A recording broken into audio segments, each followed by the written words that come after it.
Here's something that might surprise you. The average person consumes around 400 teaspoons of sugar per week. That's nearly twice what the World Health Organization recommends. But here's the good news. Recent research shows we can break free with the right approach. Let me share what actually works based on a study that helped people reduce their sugar intake by 78% in just 30 days. The key insight is that most of us want to cut back on sugar, but there's a massive gap between intention and action. You know you should eat less sugar, but when 3 p.m. hits and you're stressed, those biscuits in the break room become absolutely irresistible. Does that sound familiar? The researchers tested something called implementation planning, and it worked remarkably well. Here's how it breaks down into 3 practical steps. Step 1.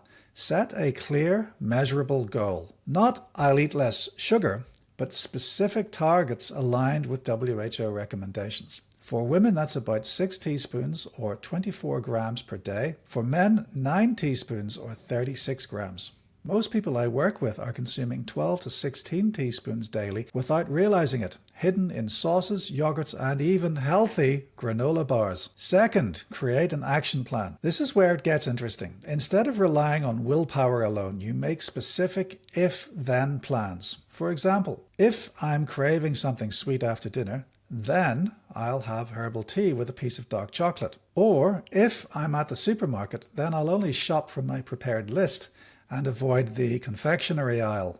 The study found that participants who'd created detailed action plans specifying exactly when, where, and how they'd implement new behaviors were far more successful than those who just tried to cut back. Thirdly, we need to prepare coping plans for obstacles. This is critical because relapse is part of the addiction cycle. You need backup strategies. Research from Italy emphasizes that sugar addiction treatment requires awareness, know-how, and relapse prevention. Think about your personal triggers. Is it stress, boredom, social situations? Then create specific plans for each. For instance, if I feel stressed at work, then I'll take a 5-minute walk instead of reaching for the vending machine.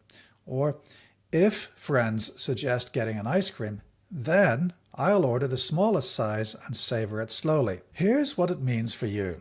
The participants in this study weren't just reducing sugar, they were experiencing something profound. Their cravings dropped by 60%. Their situational self-efficacy, their confidence in managing sugar intake nearly doubled. And clinically, this matters.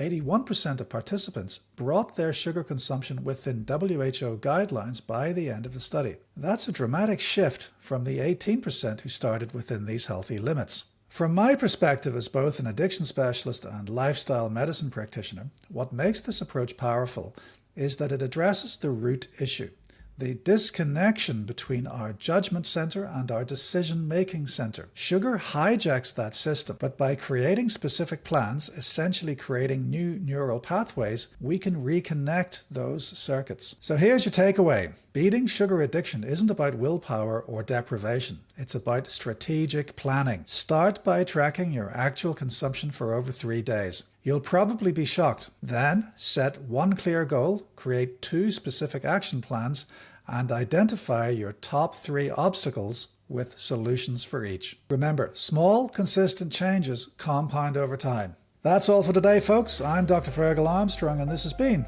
Cracking Addiction.